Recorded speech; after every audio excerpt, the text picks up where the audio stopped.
We are live. Hello, my lovelies. Welcome to the Merry Bookmas author chat. And we have my fantastic co-host as well as our amazing author, Miss Kristen Simmons. Woo! So let me start out by saying thank you so much, Kristen, for being here. And oh my goodness, I loved it. I loved it so much. Oh, thank you. There it is. There she is. Grabbed mine. I appreciate it. I'm so glad to be here. Thank you so much for having me and for moving the time. I'm very appreciative. So, well, we're very appreciative to have you here. yeah.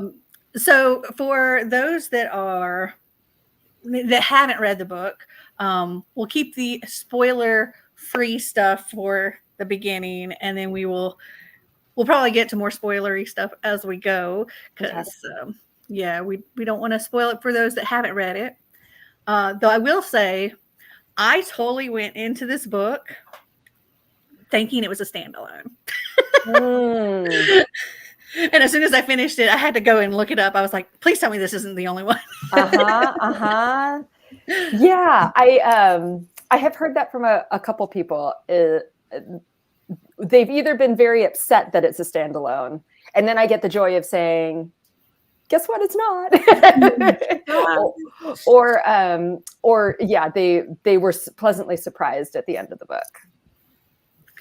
So Laura and Becca are new co-hosts here. So this is actually their first author live show. I love it. The way we typically do this is we'll just go around, if you have any questions for Kristen's, any comments, whatever, and plus anything that people say in the comments, I'll put up on the screen for us to respond to. But just jump in with whatever, whenever. Yeah, ask me anything. I'm ready. I think I'm ready. I may not be ready. Hello, Drew. Drew hasn't read the book yet, so because he was like, "Is this going to be spoiler free?" And I'm like, "You haven't read it. You should read it for sure." So you've already spoiled that it's not a standalone. Mm-hmm. So can you give us a hint on, is this like a 2-book deal, a 3-book deal? Yes, it is. I can definitively say it is 2 books. So Okay. It will end on the second book. I have completed the second book. It has been through revisions with my editor. So I have the joy of saying that I know how it ends. Yeah. I know who lives. I know who dies. Nice. So do we have a date on when we can expect the next book? Same time next year. So the time, this was September 27th or 29th, I think. And it'll be the same, that same last week of September of 2024. Now, so I know that the series is called Deadly Games, because I saw that on Goodreads. Do we have a title for the second book? We do. And I'm trying to think now if it's supposed to be a secret. I don't think it's supposed to be a secret. I'll just tell you. It's called, this is the first time I've said it to anybody. It's called She Waits for You Beyond the Dark. Ooh, nice. And if you long titles. Yeah, if you read the first book, if you read that last chapter, you'll probably know who she is. Oh yeah. I'm excited. Excited. Oh my goodness. Hello, Stephanie. Are you surprised that I haven't read it yet? I'm ashamed of you, Drew. Shame. Kristen's read it. Fantastic. I've loved everything that I've read by you. So if y'all don't know, this is Kristen's second time being here. The first time we did the Deceiver series. Yeah. Or they did the first book. By that point in time, I was binging. I had already finished the whole series. I remember that. Yeah, I remember that. You were trying very, very nicely not to ask specific questions about the end of the series without giving everything away.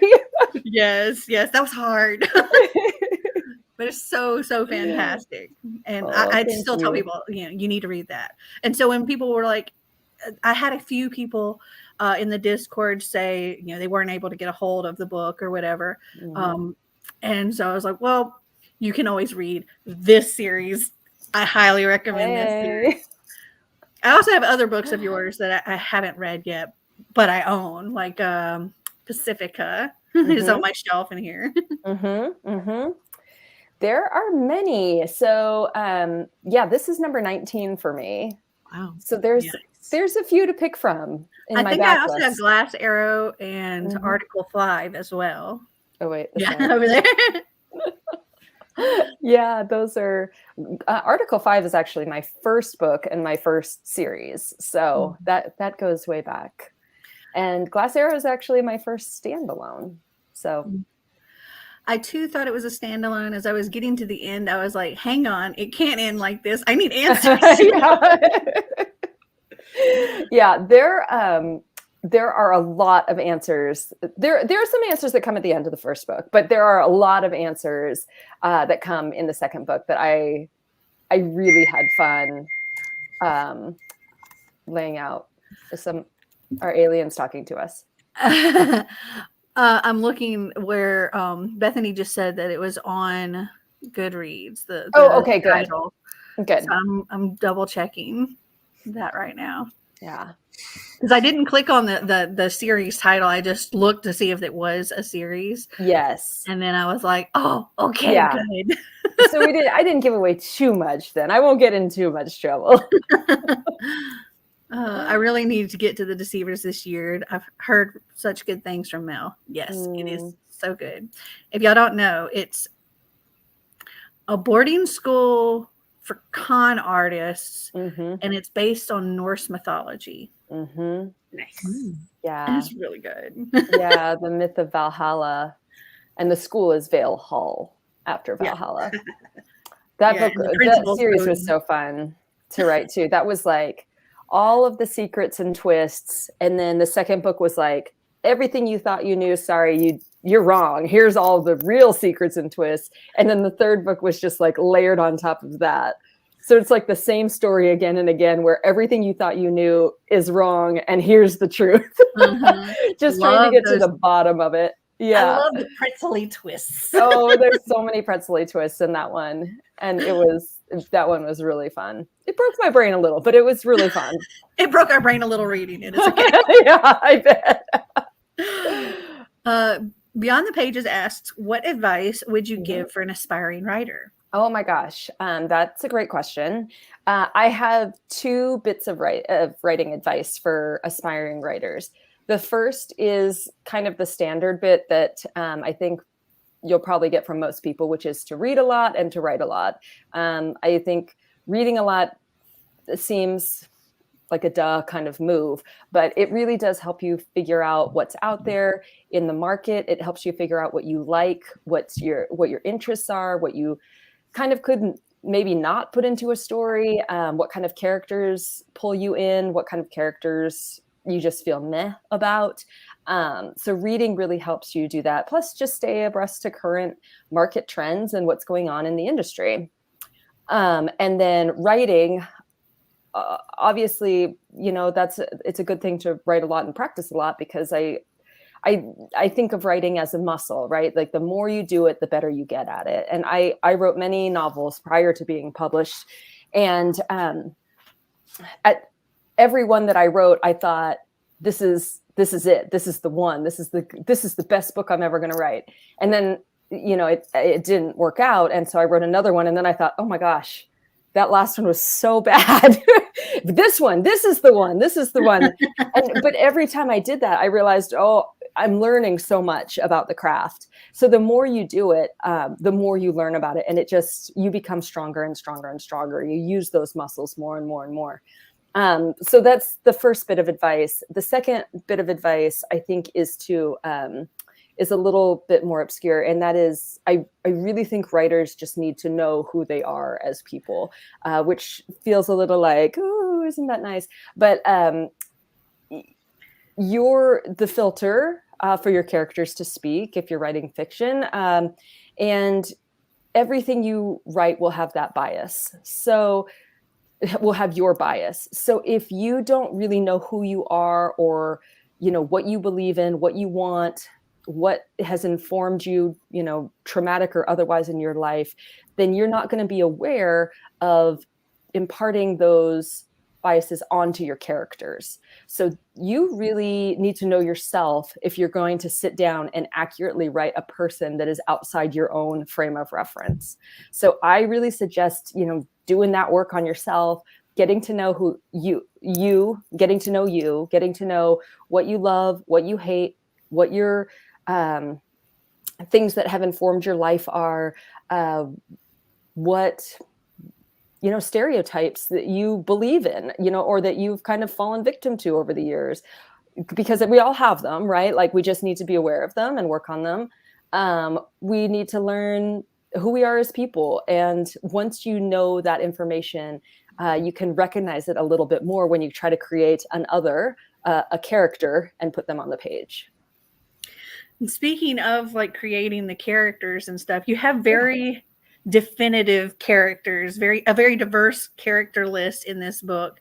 And that was something that I was talking about in my vlog, how, you have like this character, where you have Maddie, for example, who is biracial, and she's like always having to be perfect, and can't wear these clothes or something because of what people will say because she's Black, and even though she is biracial. And then you also have I'm trying to think of all the names in my mind. It's been a week since I've finished reading. Yeah, that's okay. Owen is also mixed race. So Owen's half Japanese and half white. Half white. And the struggle he had with never being Japanese enough to be considered Japanese, never white enough to be considered white, and how all of his friends are kind of expecting him to understand all of the Japanese references in this game that they're playing. And he's just like, I don't know everything, guys. I grew up in the same place you guys did. And he just has like a little bit of information from, his parents and stuff, but they expect him to know all of it. That's what I was talking before about, doing that work on yourself and learning about who you are, because that is right out of my playbook as a half Japanese woman, is growing up having people think that, oh, you speak Japanese, clearly, right? Because you're Japanese. Oh, why don't you speak Japanese? You're not Japanese enough. Like, those kinds of constant pushing and pulling that a lot of people who are mixed race feel kind of constantly in social situations. So Owen goes through a lot of that. Yeah, and then you also have he's queer, and you have oh gosh, what's her name? The other girl. Huh? Emerson. Yes. Emerson is also queer and doesn't like physical touch and all of that. And I just love how they all were like very substantial. And then the only one that was slightly not as substantial was Dax, where he's like, to me, he kind of gave off this rebel without a cause vibe in the beginning. Where, it's just like nothing gets under his skin. And that's all I'm going to say about that for now. That's my favorite. Or so you think. Yep. Yeah. I really, really love writing ensemble casts, which from The Deceivers. I love writing books that have a lot of characters, because I love writing the relationships between characters. And this book does have a rotating. It has rotating points of view. So every chapter, you're going to get a new point of view, a new character, what they're going through, and I just love that. I love working on how people respond to each other, especially in really, really highly stressful situations. I very much appreciated a certain point of view that comes later in the story. And because of spoilers, I'm not going to say, but I like this particular point of view, how it's not just all like sunshine and roses, and it's like awkward, uncomfortable, you know, real. You know, how somebody, I mean, granted, this situation would never be real, but how somebody trying to choose words properly to not spoil anything, how somebody that's dealt with something like this comes out on the other end, they're not going to be the same. Yeah. Yeah. And that was a thing that I both enjoyed and really had to work on in this series, and that my editor and I worked on a lot too, was looking at people who at the beginning of the story, they're children. It doesn't start with them as children, but you realize that they have had a history together. And as children, they were these, you know, happy, you know, well-functioning people who relied on each other and cared for each other deeply. But they go into a cave, they play a deadly game, one friend does not come out. And as a result of that trauma, they all have spun out in different directions. And I loved and also struggled with how trauma affects us on that deeper level, on a personality level, right? Like, because it changes like fundamentally who we are. And that was what happened to these kids, is something traumatic happened and they almost did 180s and became different people on the other side. Plus they lost the most important member of the group. And I think any group, which is the glue of the group, right? Every friend group has the person that's like, we're meeting here at this time, you know, or don't be mad at her just because she said this. She didn't mean this. The glue is the fixer. It's the planner. It's the person that holds everybody together, right? When you lose the glue of a group, everybody just kind of spins out. Nobody has anything holding them in place anymore. And that's what happens to this group. And in addition, like I said, they all of their personalities kind of did these 180s. You know, you have Maddie, who is just like willing to push every boundary as a kid, who doesn't care if she gets in trouble, who's the one that's like, hey, let's take a step further in this cave. Our parents won't find out about it.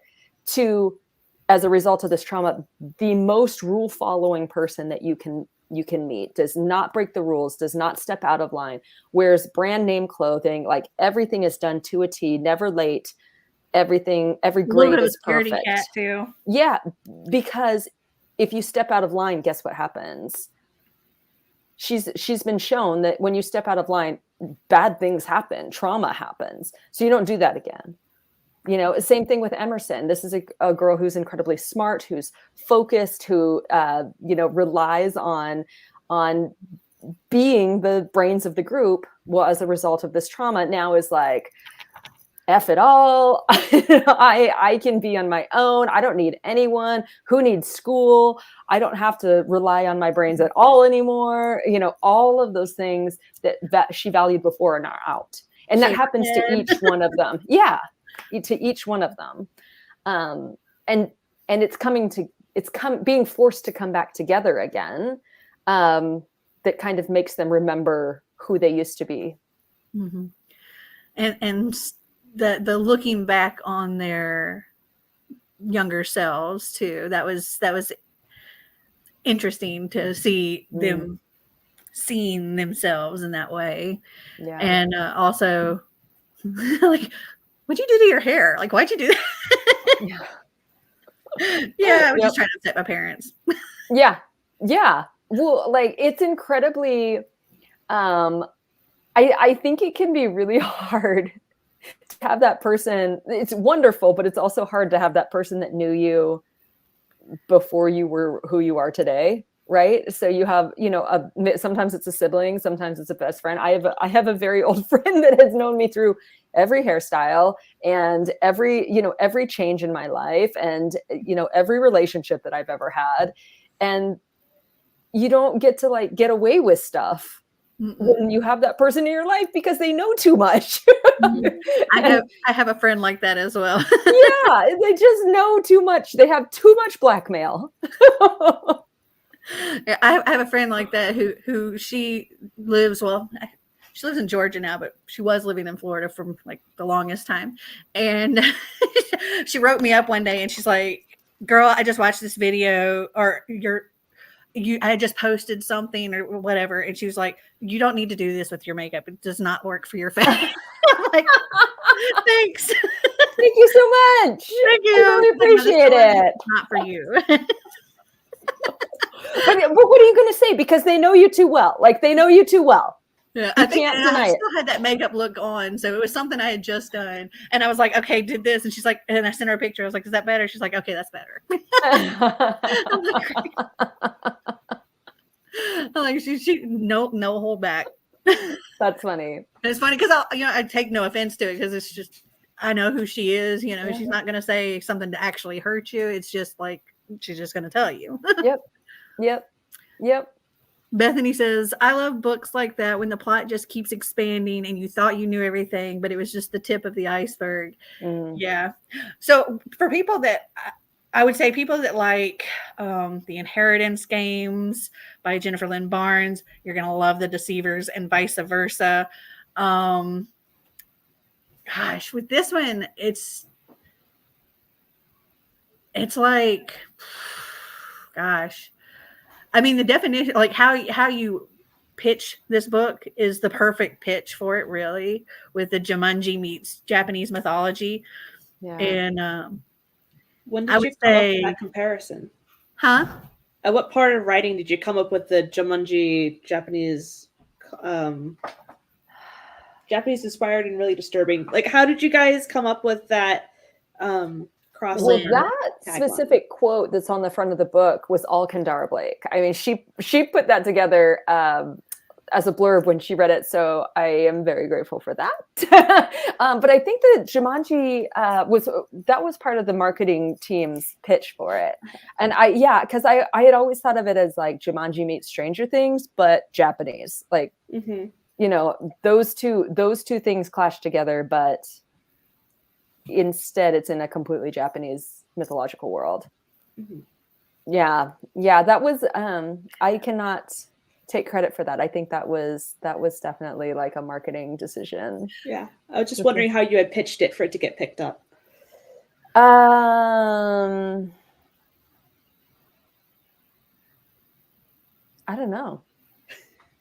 That's a great when you question. had thoughts for the story, what was your thought of I'm going to write a book that's blank? Yeah, I think I pitched it as 5 kids go into a cave and 4 come out. Yeah, I think that's how I pitched it. And then years later, the missing kid is back, and he says you might be able to find him, but you got to finish the game. Yeah, I think that's how I pitched it.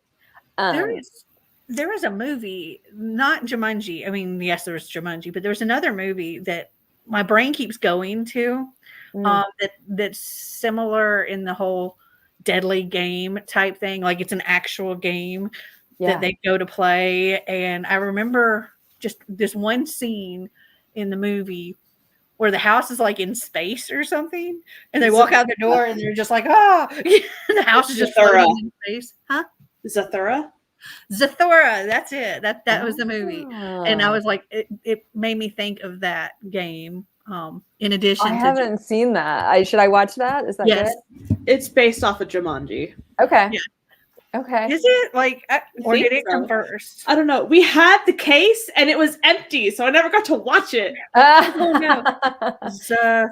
There's something. I think there's something extremely satisfying as a reader about stories about games. And I think, just as it is playing games for players, there's something satisfying about having small goals and meeting them. And that's what games are all about is you have a main goal, which you're trying to achieve. But in order to reach that main goal, you have to complete the following tasks and do them correctly in order to progress. And I think that's, extremely satisfying for readers. It's extremely satisfying for me, I know, as a reader, to feel that those little successes that bump you along the path a little bit. Yeah, I would recommend watching that movie. It was a great movie. It came out in 2005. So yeah, it came out after like 10 years after Jumanji, but Yeah. it has that same kind of vibe. Yeah. As you know, that playing that board game with, and it was a lot of fun to watch. But that's actually where my brain went instead of initially with Jumanji, because I don't know, Jumanji, I'm thinking like, I don't know. I guess Jumanji probably would have been the closer one, but the jungle, yeah. Mm. And I guess you're in a forest, so it's kind of like that. But yeah, I'd recommend it. Okay, I'm in. I like it. There was so much variety with the characters. It was interesting to see the different outlooks and struggles. Let's see. Okay, this is going to get a little bit spoilery, so I'll put my hand up for those that don't want spoilers and they want to mute or whatever, and I'll take it down. But one thing that I found really interesting was how much these characters changed. Maddie and Emerson, when they forgot, when their mind was like wiped of why they were there and all of that, and how they became more like themselves that they would have been had they not experienced the trauma and the distance and all that, you know, talking, like not talking to each other and all of that. Mm-hmm. And so it was interesting to see those, what they would have been like had those struggles not been there. Yeah, I'm glad that was a good point for you, because that was taking the characters back pre-trauma, right? Is erasing that thing that changed them to make them who they would have naturally become, without that loss in their life. And I loved writing that, because I mean, I want them to be friends. In my heart, I know that they're friends, but there's these big blocks between them right now, and they can't get past them. And so this was a good way for them to like glimpse past them and realize, oh, okay, like this is what it could have been. Yeah. And also like, they were like, why would we ever have stopped talking? Like, I can't imagine not talking to you for 4 years. Like, because they were the best friends. Yeah. And so my husband just walked in and he's like, why do you use your hand up? I really love that. I've never seen anybody do that for spoilers. That's very cool. I just learned that. That's a very cool thing. Oh, hi, buddy. Yeah, I was just thinking that that's a good way for people to visually see. Okay, yeah, I think that's awesome. One thing that I loved in writing that part too was it kind of felt like a callback to some fantasy writing that I've done, which is when, you know, in fantasy, you work a lot on, like, if you work on magic systems, there's always like a push and pull of magic. So in order to use magic, you have to draw it from some source, right? And so that a little bit felt like the work that I've done in fantasy writing magic is you played the game, but there was a cost, and here is the cost. The loss of the memory. There we go. That was the mute sign in case anybody missed it. I have some non-spoiler questions. What's your favorite yokai? Akamanto. I love Akamanto. And I will tell you, you're not done with Akamanto. Akamanto is coming back in book 2 in a big way. Akamanto makes an appearance in book 1, coming from a toilet, which is actually where Akamanto comes from. Somebody, I don't mean to say this with your child present, so mute. Don't worry, he's gone, and he isn't really paying that much attention. Okay, I was going to say, I was just having this conversation with a bunch of parents the other day, and they were like, never tell that story around kids who are potty training, because they will never ever potty train. And I'm like, that's a really great point. Right? Yeah, he's already terrified of like loud flushing toilets. Yes, yeah. You don't want any reason for them not to want to go in the bathroom, right? Like, but yes. So Akamanto is a yokai who comes in public bathrooms. The story goes he comes out of public bathrooms, and he asks red or blue which is how you want to die, basically. Do you want to red or and blue, right? So that he is always my favorite. That's always been one of my favorite stories, because I just think for a being to get to that level, something bad must have happened, right? Like, you got a backstory I'm real interested in. Mm-hmm. So anyway, you'll get more of Akamanto's backstory in book 2. That gave me a little bit of Matrix vibes. Do you want this pill or this pill? Yes, exactly. Yes, that is absolutely right. I felt that way about Morpheus too, right? There's something very, very intriguing about that concept. But there's so many great ones.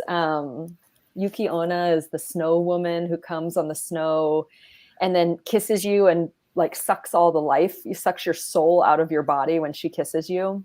So you have to watch for her on snowy nights. Yeah, that's one of my favorite yokai. There's actually, I do on my Instagram page, I will occasionally do like my favorite yokai of the week and do a little reel on it. And one of them is a yokai who is a filth licker, who literally just like licks up the nastiness around the toilet in your bathroom and just keeps it clean for you. I wouldn't mind having one of those. Sometimes he licks your feet. When your feet are really disgusting, he just licks your toes. I think I remember when you posted on that one, because I watch all of your things that come up on Instagram. Yeah. And especially when you do your just ridiculous, corny jokes. I love them. Yeah. Sometimes I'll repeat those to my husband because I'm just like he loves a good like dad joke, and so like I love the little jokes you share on there, like especially around Halloween time. Yeah. I'm glad. I can't remember if this was one that I actually got from you or not, but it was why don't monsters eat ghosts? Was that one from you? I don't think so. What is it? No, because they taste like sheet. That's good. That's a good one. I figured if that wasn't one from you, that would be one you would appreciate. Oh, that is a good one. Maybe it is for me. I don't remember. Back to the yokai. You were talking about. I can't even say the word. What's his name? The toilet one. Not the lick in the toilet, but the Akamanto. Yes. Yeah. I'm terrible with remembering all the names. I thought it was funny how Dax was like, yeah, red or blue. Uh-huh. He's just like, whatever. He's over it. He's like, really? Again? Here we go.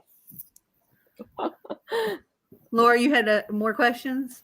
Yes. So this is a YA novel, and I don't think you're YA age right now. So how do you channel that voice to get to write characters of that age range? Yeah. So I think part of that is just the research of listening to how teens talk, and being a mom, I have lots of access to hearing young people talk. That I don't know. The fact that have lots of riz and no cap, and sometimes I tell my son like no cap, and he goes, he's so awkward in adult talk that way. I'm like, I got all the riz. Like, stop. I find that YA books and stuff that use super slangy words and date the book really fast. Like, I know what year range this was written in. Yes. Or yes. Like that. So like, I didn't get that with yours. Like there wasn't any like year specific slang. Yes, I try to avoid that stuff on purpose. I also try to avoid a lot of tech references on purpose. So sometimes I'll talk about like, she's playing a game and she has her, the setup for the game, but I try not to go too much in detail about what she's using for gaming because I feel like that will date it in a second. Because it's so hard, right? Like, I mean, how many books have you read in your life where it's like, and the VCR, she put the VHS in the V, and you're like, wait, when was this written? And that was such a common technology at the time, and nobody thought anything about it. Now my son has no idea what a DVD is. Like that's, Or Zoom. you know, yeah, or like what is? I don't know. I've had a few books that I've read recently that either mentioned MySpace, and I'm like, oh, or TiVo. I was just like, oh wow, okay, TiVo, that's a flashback. Wow, okay. Yeah. I know. I think about that. I always try to do like social media instead of Twitter or Instagram, you know, like trying to, because it's going to change. Like all of that Twitter's changes. not even Twitter anymore. Yeah, Twitter's not even Twitter anymore. Vine. Yep, exactly. All of that just changes so fast. Let's see. Zathura is basically Jumanji in space. I haven't seen it in a while, but I remember it being good. Okay, cool. It was really cute. Yeah. Zathura is a book written by the same author as Jumanji. Oh, that's interesting. I didn't know that. Yeah, I'll have to look that up. That's awesome. I love scary/creepy Christmas tales. Okay. Yeah, I mean, we definitely picked a not what you would expect for like a Christmas readathon, like Christmas themed or holiday themed readathon, to read a horror. Like YA. You know what though? Now I'm thinking like I would love to write. You've just inspired me, Laura. I think maybe I should write like an extra scene with them at Christmas or something like that. Or with like the yokai with the snow. Oh, the yokai. Oh, with the snow, with Yuki Onna, who is sucking out your soul in the snow. There you go. Laura, you've done some real magic tonight. Thank you very much. Bethany says, it makes me cringe a bit when I read a book that's a few years old and it uses slang from the time. Yeah, it's so hard to avoid because you don't always think about using it. I mean, like I say and that really dates me to my generation, right? But I try not to write it into the books that I write. But I know some of it makes it through. Cool. Makes it through, different words just make it through. But yeah, 20 years from now, people will be like, really? maybe that's one of the reasons I wouldn't have noticed it, because we're like in the same, I do the whole like and cool. Yeah. Winter is the best time for horror with the short, cold days. Yeah. Ooh, yeah. I look forward to it. Yeah. And it's dark and it's dark outside right now. It's very dark and cold in the game that they play. See, a Christmas special would be perfect addition.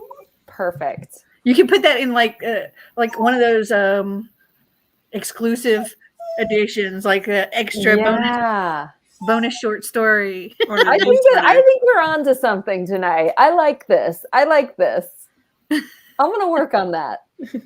Ooh, yeah. I'll reference this. I'll reference this night. Oh my goodness. Laura, you have more questions? I do. Ask them all. Ask them away. all. Do you have any, Becca? I just wanted to hear about how you came up with the idea and why you wanted to write about. Yeah, well, speaking of kids, it actually came from the idea actually came from my son. I live in Cincinnati now, which is an area that is not it does not have a high Asian population. And so I realized pretty early on that if my son was going to learn anything about Japanese culture, then it would have to come from me, which, is not unusual for it to come from a parent. I don't mean to say like, oh, I was burdened with this thing. No, that's the way it should be. But also there's just not a lot of outside influence to draw from is what I mean. So we have a standing date on Tuesdays. We have ever since he was little, called Japanese Tuesdays, where we get together and we read folk stories and learn some words, learn counting. I mean, we've done origami and made mochi and, I saw you making foods. mochi the other day. Yeah, like we do a lot of just cultural things just to kind of like learn and keep traditions alive and stuff like that. And along this journey, one of the things we ended up doing prior to COVID was learning about yokai. And it was like an immediate buy for him. He was so into yokai, and I have a great yokai encyclopedia that's like just, you know, page after page and these glorious pictures. This guy named Matthew Meyer does this beautiful yokai artwork, and he's created this book of it. And so if you're interested, it's yokai.com is his website, which is really cool. But we started going through yokai, and just watching how intrigued and interested he was, I realized how cool it would be to write a story about that. Like, I just realized this is going to be the next thing for me, is a story about yokai, and, you know, how the yokai worked into it came a little more over time. But the original draw to it was just watching my son just be super excited about that. And also the idea of, you know, American mainstream kids being drawn into this highly cultural Japanese world, which is essentially what he's doing on a Tuesday, right? Like, you know, a mainstream kid that's learning about his culture and being thrust into this world of yokai. Mm-hmm. So yeah, that is where the idea came from and how that all came about. How old is your son? He's 11 now. Yeah, this started when he was probably, I guess, 8, 9, something like that, when he really got into yokai. Now, do you put the words around your house like in the book? We've done a little bit of that, but not a lot. Not a lot. Like, mostly, this is a pot. This is a toilet. I know. Yeah, I remember doing that with Spanish when I was in high school. That was how that reference came up, because it was like when I was in high school trying to learn words, that's where I put them on note cards around the house. So, I mean, Owen might be the obvious answer to this, but who do you see more of yourself in these characters? Yeah, I actually, I feel a lot more like Maddie a lot of the time, because she has become so, this is not going to sound very good for me, but she has become afraid over time, and she's become very cautious over time. And I think the older I get, the more cautious I become about things, which makes me sound like an old lady. And I don't mean for it to be like, I don't know if I can go outside or drive after 6. Like, I don't think that I'm there yet, but I will be. Wait until your son's driving. I know. So yeah, I feel like there's a bit of Maddie and me and Maddie, which is that magical thinking of, if I follow these rules, then everything will be okay. I think that's a big thing that I have to work on in myself a lot, is realizing that that's not necessarily true. If you follow these rules, good things automatically don't happen. That's not the way the world works. But I like to think it does, just like Maddie likes to think it does.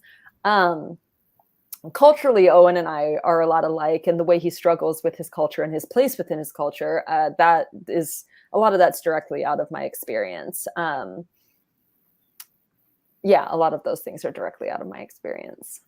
I feel the same way about as I get older, the more cautious I am, and more afraid of things. Like, looking back, going, wow, some of the things I did when I was a kid, I was stupid, and I hope my kids never do those things. Yeah. And like, wow, that was dangerous. And wow, I could have really gotten hurt. But at the time I was like, yeah, I'm invincible. Yeah, but it's realizing you don't bounce, right? Like, there's a certain point in your life when you realize you don't bounce. Like, things are a little scarier. Like, oh, that edge is kind of close there. Or being in the passenger seat, teaching my son to drive is terrifying. Yeah. But I think that's also like why we love writing and reading so much, right? Is because we can step outside of ourselves and be these characters that do these amazing things, and, you know, become kick-ass heroes again. Remember what it was like to feel invincible. Yeah, remember what it was like to feel invincible, just like Maddie does. Like, Maddie, you know, spoiler, Maddie gets to the point where she does feel invincible again. She becomes the person that she was absolutely meant to be. She reaches final form. and she is going back. And she is going back. Oh. It was either this or I had to like put up like a button to like say spoilers across Yeah. the screen or something. Yeah, I love that. I think that's so cool. So one of my questions was, how did you decide what words to keep in Japanese? Like shinigami and things like that. How did you pick which ones to translate and which ones to keep because of like the whole language situation in this world? Yeah, so the names of all of the Japanese characters are in Japanese, and Akamoto speaks Japanese when he's in our world, but once they transfer into the game, there's a bit about how they like in many games, they develop a interpretation mechanism so that they start hearing words in English, even though they know that they're being spoken in a different language. Cool. Yeah, which, you know, primarily is because of the readership of the books, but yeah, also because that's just how a lot of games work. Yeah. Bethany says most of the time it's fine if a 60-year-old man writes a young person from this time saying off the chain or something, though pains me a little. Oh, yeah. Off the chain. I love it. Let's see. Oh, that's nice. That was my boy. Oh, His dad's taking him out driving. Oh boy. He's taking his dad out driving. Yeah. Because I can't handle too much. It's a little too stressful for me. Yeah. So another question was, how much changed from the first draft to the final draft? Oh, a lot with this one. Actually, this changed. I mean, the ideas were the same. The characters were the same. It was very much a matter of tightening up everything and making everything crystal clear. So the way the game existed, the cards, it's all now very, very specific game patterning, right? So you have a card, you do what's on the card, you pass the test, the gate opens to the next level, you get another card. Like that was not something that existed in the first round of the book. And so that was something my editor worked a lot on being very specific and intentional about the mechanics of the game, the way the game worked, and like what the prizes were, which are kind of gross, and like why the prizes were what they are. Yeah, so a lot of that was stuff that we worked on as in revisions. It was funny that it was quite literal. It was like, you know, he cut off parts of the Empress and then you're getting those parts. Yeah.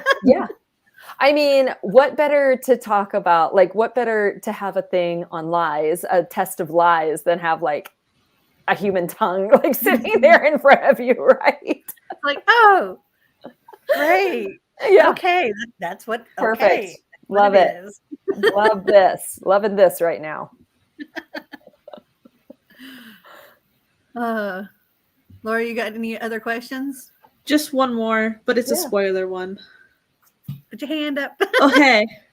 How did you decide what tests would go along with each challenge, and how did you decide the number of them?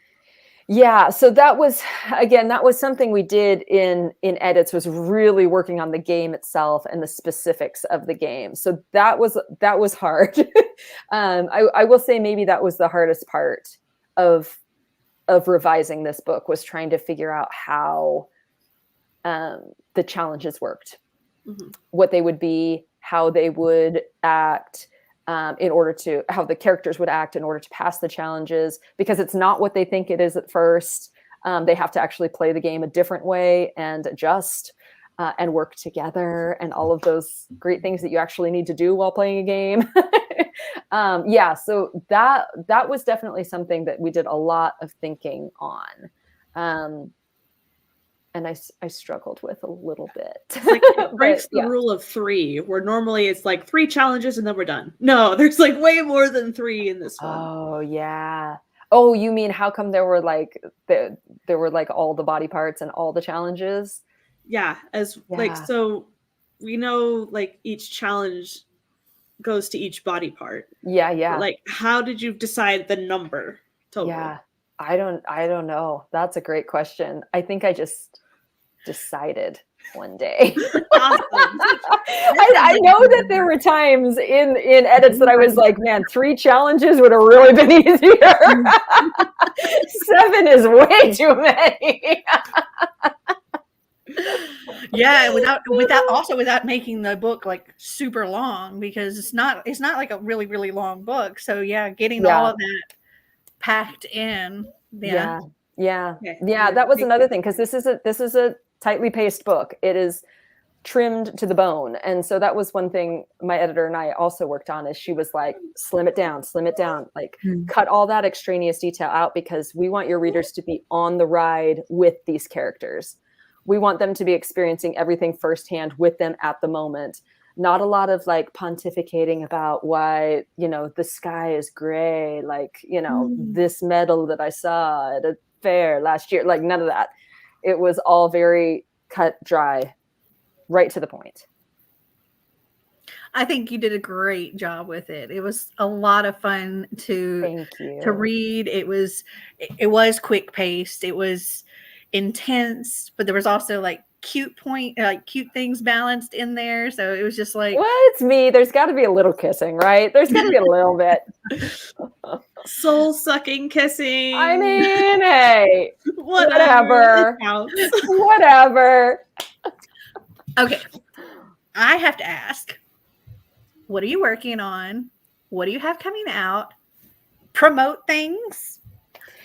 Okay, so the next book that I have out is the sequel to this, She Waits for You Beyond the Dark. I am super excited about it, because I do feel like it was a lot of work to set up the parameters of this book and the rules and the world. And book 2 is all playing in that, all playing in what you know. So favorite characters are coming back, big action scenes, love and big emotions, and it's just diving right into this world again, and other worlds too, actually. So I just had so much fun working on it. I'm really excited for that book to come out. So yeah, look for it next September. And I have not been able to announce this yet, but I have another book coming out after that. Yay! Which congratulations. What can I say about it? It's adult. How about that? I'll say that. It's adult. Ooh. Yeah, I'm excited about it. Yes. Wait, you don't have any other adult books, do you? I actually do. You do. That's right. I've seen it on your website. You have I have some naughty adult books that are out, and those are on. If you check out my Instagram, you can see those. But yeah, I just released those. Those are free on Kindle Unlimited right now. There's 7 adult contemporary romances. Mm-hmm. Yeah. I did just recently see those. I haven't read them yet. Yeah. But so, can you tell us anything about the new one that you're working on? What I will tell you is that my great-grandmother was put in an internment camp in World War II, a Japanese internment camp in Texas. And this story is a fantasy based on that experience. Ooh. Wow. Yeah. So I feel like this is a story that I've wanted to tell for my whole life, maybe, and didn't know how. And this is the first time that I will get to tell it. And I feel very, very strongly about it. And I'm really, really excited and proud of it. Oh, wow. So a couple of years from now, maybe that'll have to be another Bookmas or something. Yes, absolutely. We'll hook up again and talk about it. Or something like. Yes. That's awesome. Yeah, we'll definitely have to have you back again when it comes time for that, because I think that's going to be a really, really good one. I mean, everything you write, I've thoroughly enjoyed, and I can't wait to read more. I can't wait to read the sequel to this. When I ended the Deceivers series, I was like, I'm not ready for it to be over. And so I love jumping back into these worlds that you create, because even with this, being such a short book, it was a very established world that I could picture and see in my head, and thoroughly enjoyed it. Yeah. Yeah, I'm so glad. Thank you. Thank you. And thank you again for picking it and putting me on your show. And I love talking to you guys about books. I'm so glad to be here. And thank you for being here, because, it's sometimes can be a lot of work finding somebody. And the fact that I was able to find, I got you very quickly, because as soon as I saw this book, I was like, hey, I want your book. I want to do this. And you're like, yeah, let's do this. Yes, I'm with you. I'm with you. Let's do it. It made my life so much easier. Oh, good. Just having one that I was like, I knew I wanted, I was excited for it, and I got it, and I was like, yes. Yay. Didn't have to work for months trying to plan something out. It was just I just got to tell my people, hey, this is what we're doing. Yeah, I love Enjoy. And I picked Laura to join us because Laura, she her go-to genre is horror and that kind of thing. And I was like, okay, awesome. This is going to be a good one for her to join in on. Yeah, and awesome. Becca, she participated in the last round of Seasonathon, and I was like, let's bring her in on this. And I thought it would be a good mix of all of us. And it's always such a pleasure to have you here and chatting with you. And I look forward to having you back in 2026 or whenever. Let's do it. Let's do it. I'm ready. It'll be funny to see how we all grow and change throughout all of this. And who knows who my co-host will be, but who knows, maybe it'll be Laura and Becca again. Like me. Yeah. I'm very interested in an adult more it sounds kind of historical fiction fantasy. Mm-hmm. Mm-hmm. That's my kind of book. So yeah, I definitely will be looking forward to that one. Awesome. I'm here. I'm glad. I want in. Yeah. I love that. Well, the other Laura has a question for you. It says, when you write a book, do you know it's going to be a horror, or was it more a competition that got dark?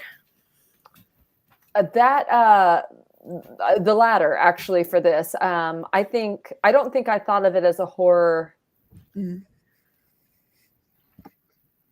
I can't even remember when I started thinking of it as a horror. That might have been something that came later, like a marketing decision. I think I always thought of it as just a scary story, like a dark fantasy kind of story.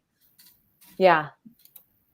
Well, it certainly starts off horror with The Calling. I know. Woohoo! I know. Well, and I will tell you also, if it helps, that change was made during revisions. So it originally started in the flashback scene where the kids are younger. So it probably felt more dark fantasy because it was here's a story about 4 kids that go on this terrible, terrible ride. But yeah, in revisions, it switched the order of some of the chapters. And so the really scary ones start at the beginning. Yeah, I mean, the ghost showing up, the yokai coming out of the toilet. I mean, those are pretty scary. Yeah. Yeah, I think if I were any of them, I don't know that I would have handled seeing that, any of those things that they saw with any kind of sanity. Oh, I know. Me either. I mean, and that's part of the adventure, right? Is being able to be brave enough to handle it. In reality, I would have been nope, I'm out. I am out of this. This is not happening. Turn around and swim the other way, Nope. Got to burn down the house now, I guess. It's I'm not going back in there. No, thank you. I don't want any. You can leave. Yeah, right. Laura says, thank you so much for being here. This is thank you, Laura. Thank you. And I'm glad that you were able to make your way back home. For those that don't know, Kristen had some car issues, and that's why we got delayed until 5:30. Yeah. But I'm really glad that you were able to make it home safely and join us. And this is Yes. fantastic. Thank you so much. Thank you. And I guess I'll see you guys all online. Absolutely. And we'll see you back here in a couple of years once that new adult book comes out. Oh my goodness. I'm very excited for that. Stay tuned to my Instagram for more on that. Always. Yeah. Okay. I'll talk to you guys later. Bye. Bye. And for everybody else, thank you all for being here. Join us at 8 p.m. for our after hours show, and you'll get to find out who the next round of co-hosts will be. And if you enjoyed this video, give us a big thumbs up. If you'd like to see more videos like this, click that subscribe button. Go check out Kristen's book if you haven't already. And also check out my lovely co-host channel. And until next time, guys, remember to always be completely you. Bye. Bye.